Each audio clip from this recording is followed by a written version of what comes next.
Would you consider yourself a high-level entrepreneur? Now, most likely, if you're listening to this, you definitely are. And what I've heard over and over and over again is it's hard to find like-minded people that are like that too. Again, I'm from Maine, so I totally understand how difficult it can be. Thank goodness I have an amazing online community, so I know tons of them. And that is exactly why we are starting this brand new mastermind group with high-level, like-minded entrepreneurs, the ones that you can go alongside with that will help move you to the next level, let alone with kick butt coaching from me, because I like to slap you around, both on focus and on strategy. So if you're looking to double or triple this year, which I know most of you are, I want you to go ahead and apply and see if it's a good fit for you. I will totally tell you if it's not, and if I wouldn't do it if I were you.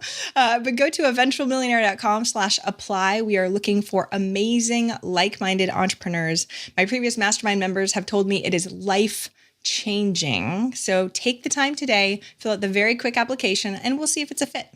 Take care. Potent advice and inspiration from real self-made millionaires. Welcome to the Eventual Millionaire with your host, Jamie Masters. Welcome to Eventual Millionaire. I am Jamie Masters, and today on the show we have Tony Bradshaw. Now, he wrote a book called The Millionaire Choice, and of course, I know what you guys are going to pick. It says millionaire or not, you can choose. Well, if you're listening to this show, you better choose right. Thanks so much for coming on the show today, Tony. I really appreciate it. Thanks for having me on, Jamie. So I have so many questions. What a surprise. In your book, you really talk about the personal finance side of things. Did you always want to be a millionaire? That's sort of a question I ask people. Like, since a little kid, did you always want to do that or no? Well, actually, no. I grew up in a low-income family, and, like a lot of people, I was just spending every dime I made. In my teenage years, I was dropping all my money in my car. And so I had a hot rod, and it got all of my cash. And so later I stepped up and, put money into other things like electronics. I upgraded my car and decided, you know what, I need a four-door. I'm a 20-something-year-old man. I'm going to get married one day. I need a four-door to put kids in. So I planned ahead. But I was spending everything I made, growing up in a low-income family that spent everything that they made. And so I was just repeating the pattern, that's what my parents did, that's what my grandparents did, that's where I ended up. And so it was 25 when I decided to finally, what I call have a financial awakening. And that's when I decided, hey, I want to be a millionaire. This is what I can do. It's doable. Let's do it. What was the catalyst for that, though? Because I grew up in a similar place, and now I'm looking at my daughter who's spending money as quickly as it comes in. I'm like, but I already had my financial awakening. You should get that too. What was that really big catalyst for you? Yeah, so my catalyst was opening my first W-2 out of college, where I had my first job and first real job, my first one where I worked, the 50, 60-hour work weeks. And I got that check and I'm like, I made it $39,000. What in the world? Where did all the money go? That's like 6 times more money I've ever seen in my life. I've got a $16,000 worth of debt. I took inventory. And so I looked around the house. I was living in a studio bedroom apartment at my parents', only paying $200 in rent. I had a great opportunity there, save cash, but I didn't do it. And so I'm looking at all the stuff that I bought and the debt that I had. And so that's really a $55,000 move in the wrong direction, the money you made plus the debt you picked up. And I just decided, that's a bad formula. I don't want to do that ever again. I don't want to do that. I don't want to repeat that. If I do that ever again, it's going to be a disaster. And so that's what caused me to really step out and go, you know what, I need to learn about money, because I went to school. I learned about math, English, and science. That's what they teach you from K through 12, but I never learned about money. And so that's what I started to do, is try to learn about money. My parents weren't going to teach me. My aunt and uncles were doing the same stuff. And so, you just have to make a change. But that was my wake-up call.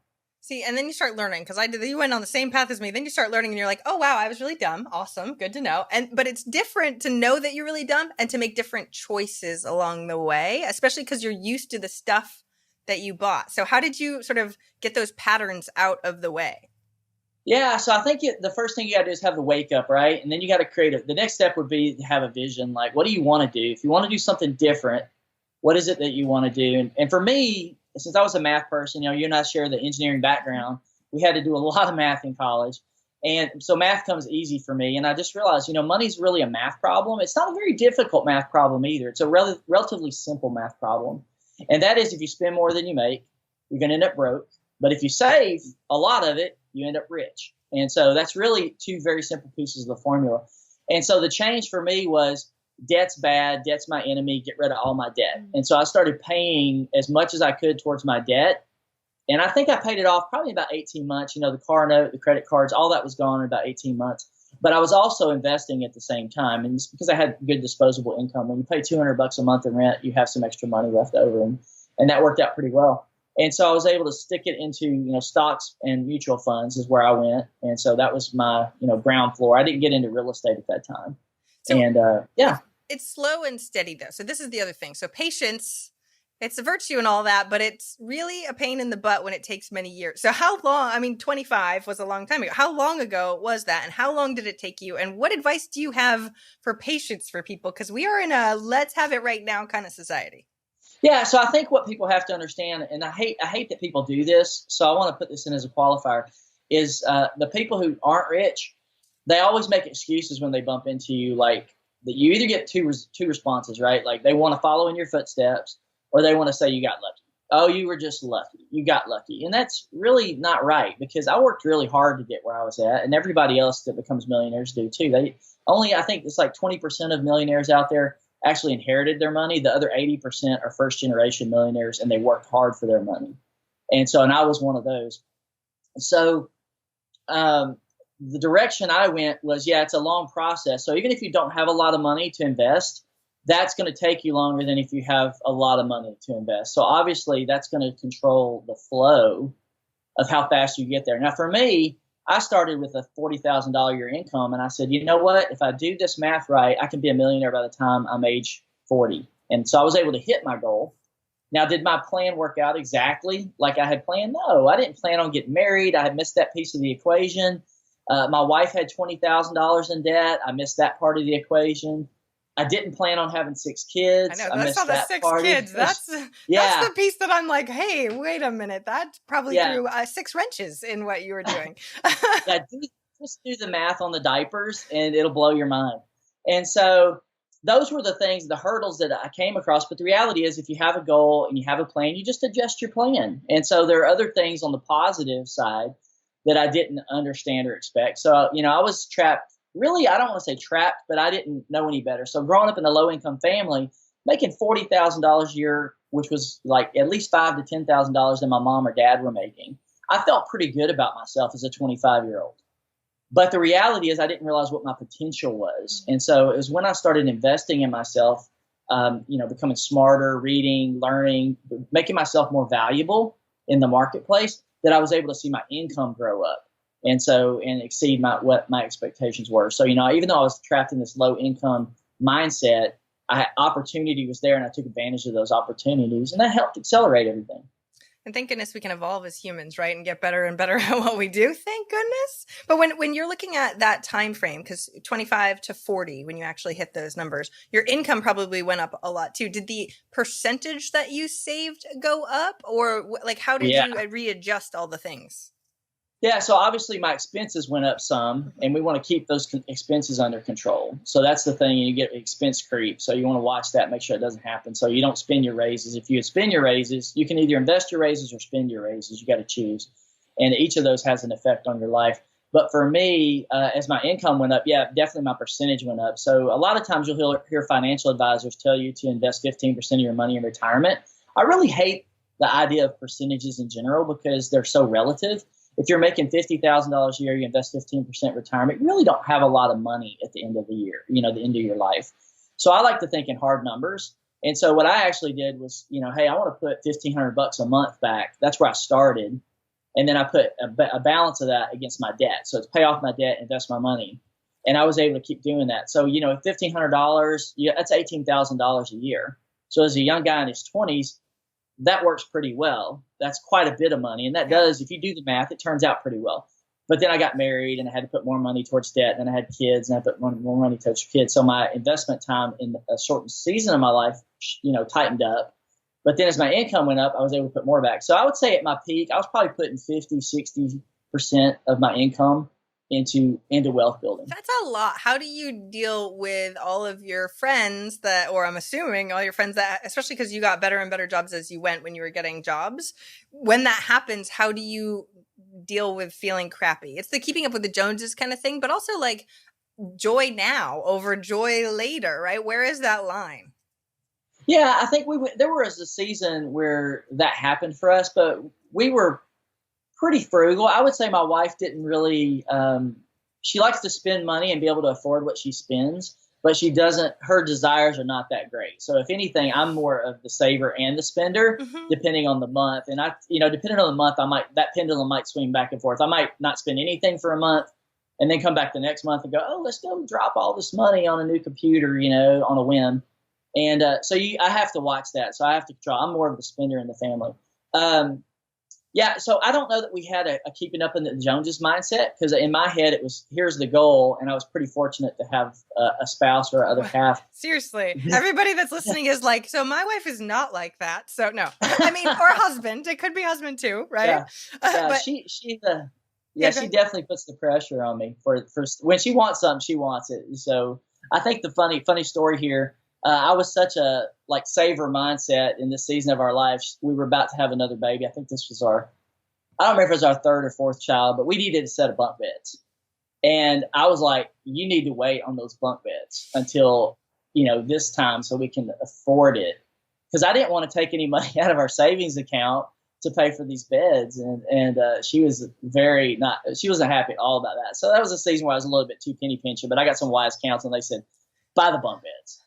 And so we did. Make your pregnant wife happy, sir. Yes, good advice. Probably a good investment, less fights. But yeah, so to answer your question, keeping up with the Joneses, I don't know that we really had that mindset. I think we were more focused on the goal.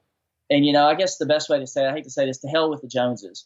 We didn't really want to. We didn't have that mindset. But I know a lot of people do, and you have to let go of that. If you want to have a good end of the road or a good end of the picture, and not be carrying debt into your 60s and 70s, which, that's what I'm finding people are doing today. The statistic is 3.2 million people over the age of 60 have $27,000 in student loan debt today. Ugh. Yeah. That's a horrible statistic. Well, and I think we won't talk about the college industry and where I think that is going, but we'll talk about that maybe later, a different show, right? Because I do think, I had to pay off a ridiculous amount of college debt, but what's interesting when you're talking about this is I think of my kids, because I grew up poor. Paying for shoes was a tough thing for us, right? We didn't get, so it wasn't poor. I could eat, which was a wonderful thing. My parents were on welfare only for a very short period of time. So it's not super, I couldn't eat kind of thing, but it's so relative for my kids. My kids now go to a private school, and all of the kids at their school. Now, I don't care about keeping up with the Joneses, but now my children do. And it's it's very interesting, because I'm like, do you understand? And now I'm that mom going, you don't know how it used to be for me, right? Now we have somebody that cleans the house, and I'm trying to bring them back down to earth. Do you know what I mean? And so when the kids are going to Paris, I'm like, I'm not taking you on a spring break trip to Paris. I don't know what to tell you. I just know. Where do you feel like that comes? Because each flavor of child, right? Each child has their own sort of personality. And one is a super saver. He's got tons and tons of money in the bank. The other one, not even a little bit close. And I'm hoping one day she will actually... Well, she listens to my show all the time. Maybe that's why I'm talking about her so much right now. I'm hoping one day she'll sort of get that financial awakening. But what do you do for your kids? Because now that they see you so successful, they didn't have that same contrast as a kid.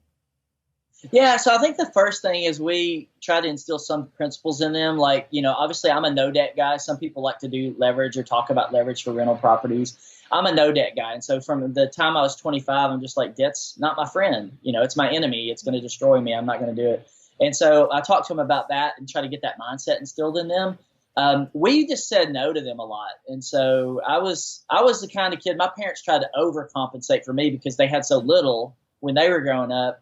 It was very difficult for them to say no to me, in the store. If I asked or begged long enough, I would get that candy bar or get that toy. Mm-hmm. And so my approach was, if we didn't go into a store for something, we didn't walk out with the store with anything that we didn't walk in there for. And that made it very easy for me to say no to my kids. And eventually they learned, don't ask, and it sounds hardcore, but, they're not damaged. They're not psychologically damaged or anything. But, we live in Williamson County, Nashville, Tennessee, around Nashville. And I believe it's one of the 15th wealthiest counties in the country. So, you know, we deal with that. I just saw a kid the other day driving around in a Mercedes that probably costs more than all the cars that I own.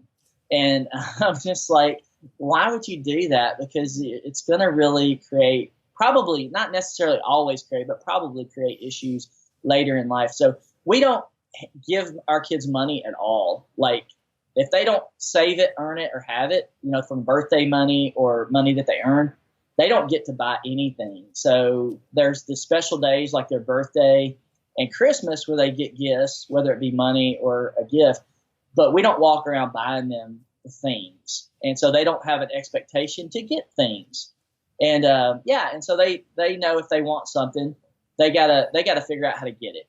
And so that's probably the biggest thing. And the problem with that, on the other side, I'll tell you how that I found that you know, your first kid's the one you experiment on, and you do your worst job with your first child. And the counter process of that is my kids grew up not wanting much. And so even though I'm a millionaire, they grew up not wanting much. And so it's like, how do you instill that ambition into a child that's learned how to live with a little? Yeah. You know, so they've got the frugal side of it down, but they also have to learn for that ambition side too. So it's a journey, right? That's really interesting. So all 6 kids are more frugal than not. Absolutely. I've got my oldest daughter. She's very emotionally driven. So I believe people are both logically and emotionally driven. My oldest daughter is like 110% emotional. Like she only makes decision from an emotional mindset. It's so funny because it's like, how did you like make that decision? And she's like, I don't know. And I'm like, you just went on a whim. Like, that's what you do. So she's probably the biggest spender in the family when it comes to my children. She'll walk around with $400 worth of birthday money that she's gotten, or childcare money when she's babysat. Mm-hmm. And so it will burn a hole in her pocket. But then we have the conversation, you better save that because you're going to have to pay for a car in 2 years. She's 14. And so she's constantly prepping her to think about that next thing. See, that's why I was asking too. So we do the exact same thing. I don't give them money. They have to earn it. So they're like, I want this. I go, do you have any money? And they're like, no, right? But what I have done, and I was telling some clients about this at a retreat, which is not a good idea. So don't do this, anybody, is that I rewarded them too much for chores. Like doing the dishes was like $2. And when we actually add it up, or like rubbing my back, you know, is this much. It's actually more than my mom makes an hour, right? And now I'm like, oh, shoot. Now I've made it so that hopefully she'll be an entrepreneur. But now it's made it so that she has a skewed perspective of what reality is now too. And I'm like, crap, I was trying to do a good job, but things are expensive nowadays. So you have to have, like, even just to get a little toy, it's like $10. So she has to work for over an hour, and she's 10, by the way. So it's just interesting to sort of be like, I'm really trying to set this up in a way, and I'm still screwing it up somehow, right? So it's really cool to hear your daughter who's 14 that's like, now I can't wait to chat with you again in 3 or 4 years. Did she get that car, or did she spend the money, right? Mm-hmm. That's awesome. And it's funny because I guess we're all sort of guessing with our kids, right? We're like crossing our fingers and going, pretty sure it seems like they're going to end up pretty well. I'm sure we're screwing them up in some way, possibly, and they're going to get older and eventually know. But I think it's so cool. Oh, no, go ahead. Yeah, I was going to say my 11-year-old's like the exact opposite of that. She's the one that fans her cash. I got a picture of her when she was telling me at like age 7 that she was starting to save for college at like age 7. But she's the logical thinker first, so she's processing. We just took her horseback riding this weekend. And then, but with 6 kids, you can imagine how messy our house gets sometimes. And we've had housekeepers in the past. We don't have one right now. And I'm like, man, I want to teach my kids how to take care of the house. But she's more of the cleaner. So I told her, I said, I'll make a deal with you. You keep these rooms clean on a regular basis. I'll pay $20. She instantly goes to, I can afford to go horseback riding now every 2 weeks. That's awesome. And so she's earning her horseback money riding because I'm not giving it to her. I took her one time. She likes it. I'm not going to keep paying for it. You want it. You figure out how to pay for it. And so that's exactly where her head went. So she's on the opposite end of the spectrum. She connects the dots really quickly. Yeah, I love that you have that. My daughter just asked me yesterday how she can earn more horseback riding lessons. but she's not motivated. Like, that's the other piece that you were talking about on the motivation side, is that she doesn't want to work for it. And so it's just, she's going to hate this interview, just so we know. And I'm like talking about her the entire time. She asked me to talk about her more. So this is what you get, little lady. Yeah, let's take this offline for a consultation or something. I know. Let me ask advice later. All right. So if you're an adult, right? If you're an adult, totally different. And you would assume that we have better ability to work with our insides, right? And whether we're emotional or logical. But I don't know that that's totally true, because some people are more logical. I mean, even just working with clients, some are way more logical, some are way more emotional as far as the way that they make decisions. So how do you do that? When you work with somebody, how do you determine what that is to try and make the best path forward for them? Yeah, I think what was interesting, I worked in an environment, I didn't realize this until the tail end of my career, because I'm more of a logically based person. So for me, whenever I approach something, it's always from a logical standpoint. Like, these are the facts. This is what I need to analyze. This is the decision I need to make. What I realized late in my career, had a lot of success, but that the people I were working with first made emotional decisions. So the best job I could do is to sell them my ideas from an emotional approach first, like tap into their emotions, and then back it up with logic versus. But I learned that late. What I had done is spent 15 years selling all my ideas from a logical perspective first, and everybody scratched their head and goes, "What are you talking about?" Engineer. And yeah, yes. Because I didn't realize that I need to first tap into their emotions. And I think when we're dealing with, especially when you're dealing with couples, usually I think it's very much the same way. You hear right brain, left brain. Usually it's the male that tends to be more of that logical side. Women are more in touch with their emotions. Men are more disengaged from their emotions. And I think the first thing you got to do is realize who you're talking to, and then have an approach for both of those. So, and I would say for women, they have an idea or a vision of what they want security. That's an emotional thing. So how do you provide security? Well, this will provide, and you use those kind of words to connect with that. For the men, I don't know, you have to find out what motivates them, but also, and I wouldn't say all men are like this, but it's a safe bet, to go there. Is how do you get there?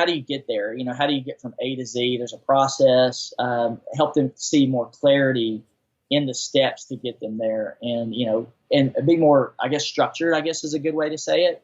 And I don't think it's it's not a science or a baked. This works every single time. You really got to take and say, hey, people need different approaches based on who they are. And so a great example, my wife went through, a certain financial guy's class, I think 3 times during her lifetime, and never got the financial side of things. And I think that's because a lot of the financial books out there are written by financial people, and they use jargon that nobody understands. Yeah. And so then she had to proofread my book because she's a writer, and she read my book and she goes, "This is what you were thinking for the last 15 years?" And she goes, "But I get it. Now I get it." And that's what I keep hearing about my book, is people that are emotionally minded read my book and they connect with it, whereas they might read other financial books and totally doesn't connect with them. And so I don't know if that quite answers your question 100%, but, I think it taps it a little bit. I want tips now on how to work with language on people that are a little bit more emotional, because there's a gap. There seems like there's a chasm, and I was an engineer too. And so, but I'm a female and I got lots of it's true. I'm more tapped in. Well, and I used to ignore all my emotions, and I was like, I am like a man and I am like this, and that's not good either. Right. And so I was pushing down and disengaging. And I actually think that men need to not disengage with their emotions too. They'll be very different creatures. That being said, when we look at that chasm, how do you get them to go on the emotional? You said start with the emotional side of things. How do you do that? Yeah, I think you get the common goals. And so I don't think that people, and this is something you do, I think, with your business people that you coach and things, is they start out with a hope and a dream. And I think most people today don't know how to create a vision for their lives or where they want to be. And they don't start out with a hope and dream. They start out like, this is the cycle I was in. Like, you grow up with a cycle and you repeat your family's cycle. And usually that cycle is not very good. When you look at the statistics, 78% of people live paycheck to paycheck. You could round that up to 4 out of 5 people, or round it down to 3 out of 4 people. It's still a bad statistic. And so the people you meet every day, 3 out of 4 of them, 4 out of 5 of them are going to be in this cycle, caught in this trap. and they don't have a vision for where they want to be. And so when you talk about retirement, when you're in your 20s, you're too young to care about it. When you're in your 40s or 50s, you're scared to death about it because it's just around the corner. And so I think that's one of your first goals, is to go, what do you want your life to be like? And help them develop a vision, because that having a vision of going, hey, would you like to travel the world? Would you like helping them realize these things that are buried deep inside them that maybe they themselves don't even realize they want, because they've been living in this cycle, and I could talk about all kinds of different pieces of the cycle, but, helping them break free from that and develop in a place where they want to be. Yeah. And it's hard because, especially for people, like if they don't think that they can do it, then we don't even want it, because then we'll feel bad about it. Like it's so crazy what goes on in our head without us even consciously being aware of it. So I know you've gone and done a lot of research on this too. Give us a couple of the tips, because you actually have 10 keys in the book. So give us a couple of tips for people that can take it, so that way they can make some change today. Yeah, I think the first thing you got to do is realize that you got to watch your money. And if you're not watching your money, that's budgeting. I don't like the word budgeting because people's hair stands up on the back of their neck and they go, I don't want to budget. If you're in business, everybody hates the budget. You're buried in it for 30 to 45 days trying to figure it out, maybe 60, and you hate it. So I like to call it a spending plan, because it's fun to spend money. You just need to figure out how to spend it better. And so that would be the first key. And I like to keep it really simple. I like to break it into 4 categories, which is you need to break your budget into a spending, living money, which is the money that you need to live on every single day. So like, do I need to pay my house note? Do I need my insurance? Do I need food on the table, electricity, water, those kinds of things? That's your living money. And you need to try to watch that to make sure it's in balance with your life, your income, things like that. A lot of times people are overspending in their living money category. Maybe they got too big of a house, or they're paying too much rent because they just, what they call house poor, right? You got a lot of house, but no furniture inside of it. So you need to really watch that. The next category for me that's the most important is what I call wealth money. And so unfortunately, a lot of people are putting $0 into that, or 0%, or their percentage is too low. And so when you start to get a picture or a vision of how these things are balanced out, you start to get a better perspective on where you can go and what you want to do. Like the question you asked me earlier was, what percentage were you putting back? Well, when my income was lower, my percentage was lower, but as my income grew, my percentage grew astronomically. So the other 2 categories are your play money, which is you got to have fun in life, right? Whether you like to go to movies or like to go hiking or camping or whatever that fun thing is that you like to do, you got to have a percentage of that. But just make sure it's in relation to these other categories. If you got 0 in wealth money and you got 50% in play money, you're probably out of balance. And so you need to figure out what those things are. And then other money would be anything that doesn't fit in those other 3 categories. So I put my wife's birthday in that category, and I want to make sure I never miss that. So if I want to cut my budget and trim it, don't trim that piece out. That's the marriage money. Yeah, no, we have wife, happy life. Yeah. For sure. That's a tip. The other one that I say would be really big would be, we spend K through 12 in the educational system learning about math, English, and science. They never teach us about money. And if they do, it's like a semester. You got to wake up and realize that if you want to be successful in an area of your life, you need to spend time investing in that area of your life and learning. And so the first thing I did at 25 was I need to learn about money, because nobody taught me. My parents can't teach me. I need to invest in my learning. So I went to the bookstore, picked up everything I could. Today we live in a digital world. Your podcast is amazing. I'm spinning up a podcast. There's so many resources at your fingertip to start this learning process. And when you realize that if you want to be an expert in an area like money for your life, you need to start that journey. It doesn't matter. Everybody started in the same place. Warren Buffett didn't start his life as a financial genius. He started learning about money and then applied what he learned and then applied more of what he learned and just continued on that journey and applying what he learned. And now, what is he I know he's in the top 10, wealthiest people in the world. But he started in the same place that you or I did, and that's not having that knowledge or experience. So those would probably be the 2 big ones. If you get started on that, you're in a good place. Yes, I know the 4-letter word of budget, right? That people are like, no, because it's probably not the way that it should be in order to get to the vision. And therefore it's scary. You don't want to be like, oh no, I knew it's wrong, right? But that something from unknown to known is magic. or an awakening, like what happened with you and with me, writing it down and going, oh, I was not smart for a really long time, and eating that crow and taking it in and being able to do it. Now, believe me, I remember that moment very well. When we look at the learning piece though, right? Because if somebody's listening to this podcast, they want to learn. What if they hate learning about money? Because I feel like even my business owner people, just to get their P&Ls is like pulling teeth, right? I'm like, okay, I have to remind them every 3 days. Did you get that P&L? Yeah, I need to see that P&L. Where are we at right now? And usually it's because of fear or something underneath. But how do we make ourselves do that when it's not something that we're like, let's go to the bookstore and read everything? Yeah, I think for me, it was the vision and the carrot, right? So the carrot for me at 25 was I was making 39 grand a year. In my little mind and where I was at that time, my carrot was, by the time I'm 40, I'll be a millionaire. I'm going to spin off 10% interest a year. That's $100,000 a year.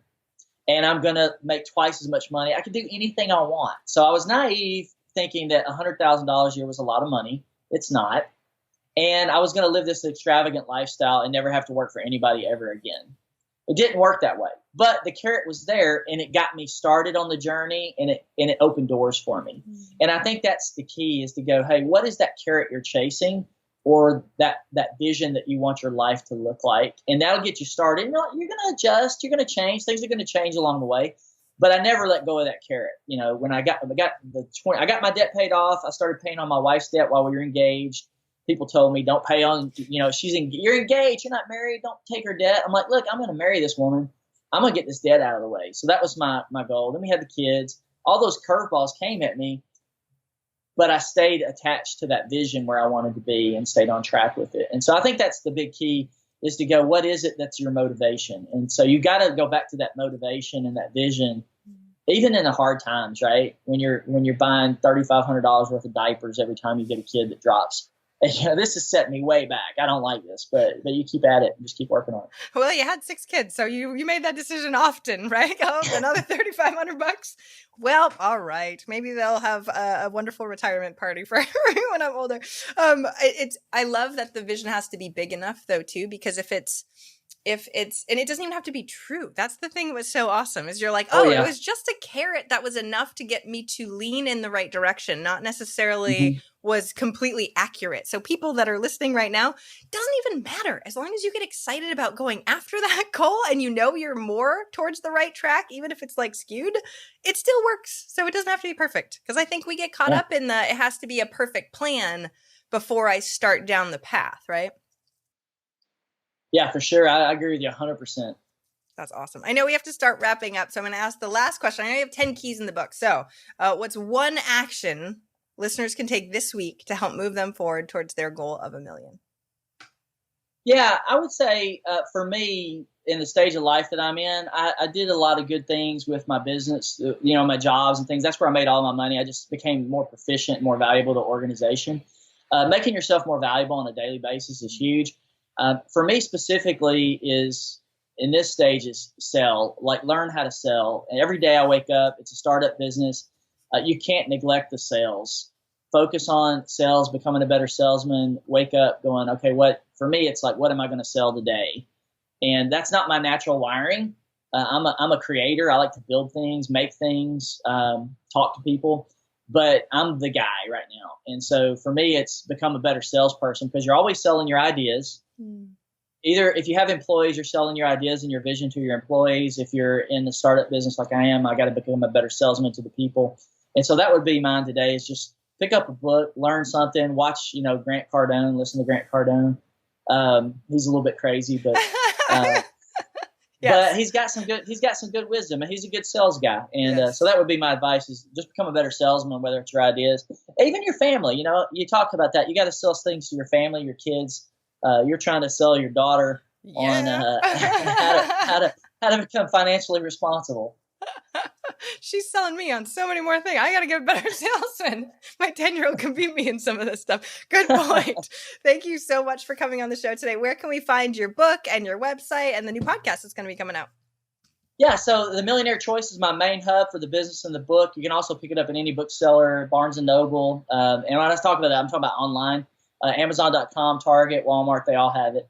And so you'll be able to get it through there. And and I would encourage people to, this is a little bit different pitch, but realize that the people you meet and see every day, even though, you're getting advice from Jamie Masters, eventual millionaire, and you're getting all this wisdom and knowledge, the people around you are not necessarily getting that. And so I would love to see people pick up my book and pass it along, and to realize that, you can change people's lives by just taking a little bit of money or a little bit of time. And 3 out of 4 people you meet today are going to be broke or living paycheck to paycheck. I love it. Thank you so much for spreading the message that everybody can do it. I hope you have an amazing, amazing day, and take care. Yeah, take care. But thank you, Jamie. Thank you for listening and investing in yourself with your time. I so appreciate it. And if you enjoyed this episode, I would be forever grateful if you would be willing to leave a rating or review in whatever app you use for your podcast. I know that's what really bumps it up in the rankings. And I would so appreciate your time, especially if you've been a long-time listener. But of course, if you like this episode and you're brand new, thank you for being here too. Have an amazing, amazing day.